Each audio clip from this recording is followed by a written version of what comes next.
All right, if you have any skin in the game in the Thai stock market, you're going to want to listen up. The rulebook, it's about to get a massive overhaul. And these changes, well, they could shake up everything from your daily trades to the stability of the whole market. So you gotta ask, right? Why now? What's going on that's making the Stock Exchange of Thailand rethink some of its biggest trading rules after all this time? Well, let's get into it.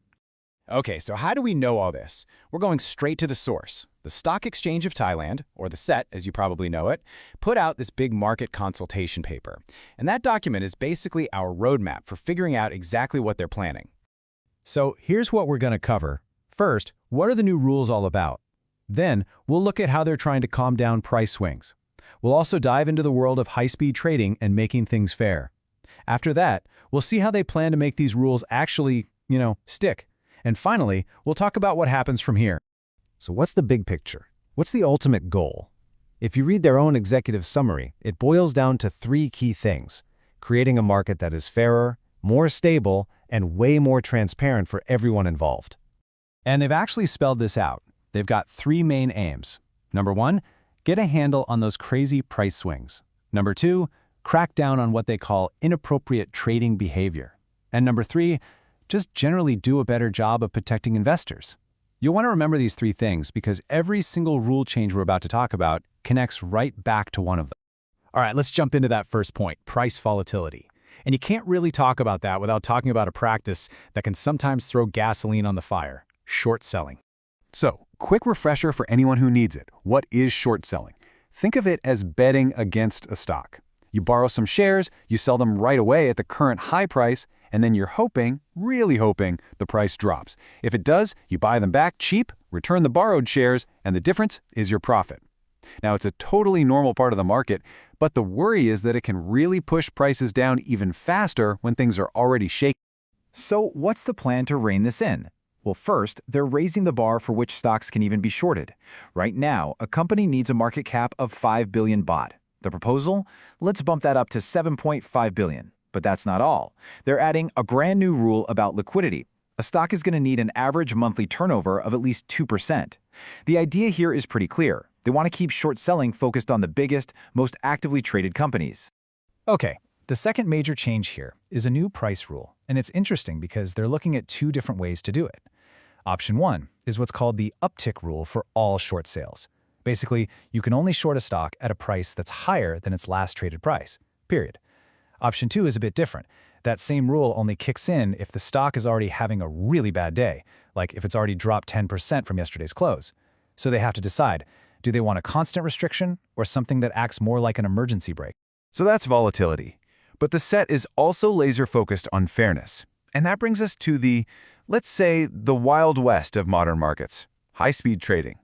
We're talking about high-frequency trading, or HFT, and the big problem it can create is a seriously unfair speed advantage. To tackle this, they've laid out a 3-step plan to level the playing field. First up, make all high-frequency traders register. That way, the exchange knows exactly who's playing in the super-fast lane. Second, and this is a big one, they want to bring in a minimum order resting time. This basically forces an order to exist for a tiny moment before it can be yanked back. And third, if a trader gets caught doing something they shouldn't, that info isn't kept secret. It gets shared with every single broker.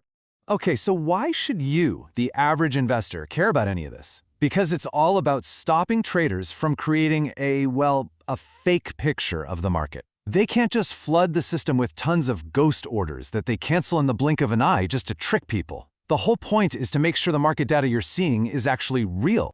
Look, you can have all the rules in the world, but if there's no real consequence for breaking them, what's the point? And that's the third big issue the SET is zeroing in on, the feeling that the current fines are just not scary enough to stop people from breaking the rules. So what's the solution? How do you make people think twice? You hit them where it hurts, the wallet.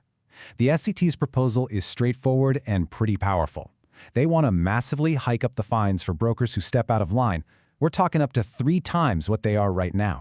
And just to give you an idea of how serious they are, let's look at a couple of examples.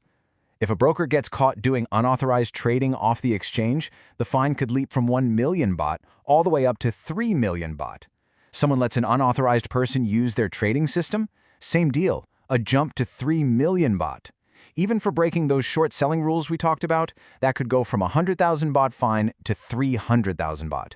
It's a whole new ball game when it comes to the cost of doing business the wrong way. Okay, so we've covered the what and the why. But the big question is, what's next? How does all this stuff go from just being a proposal on paper to the actual rules of the road? This is the really important part to remember. The SED is calling these ideas quick wins, but they are not set in stone yet. This was all part of a public consultation process that just wrapped up on April 21, 2024. So they gave everyone, brokers, investors, you name it, a chance to weigh in and give their feedback before anything becomes official. So that's where we are. And it all leads back to that one massive question. You've got tighter controls on short selling, new rules for the high-speed traders, and penalties with some real bite. But will it all add up to a stronger, fair, and more trustworthy market for Thailand's future? I guess that's what we're all waiting to see.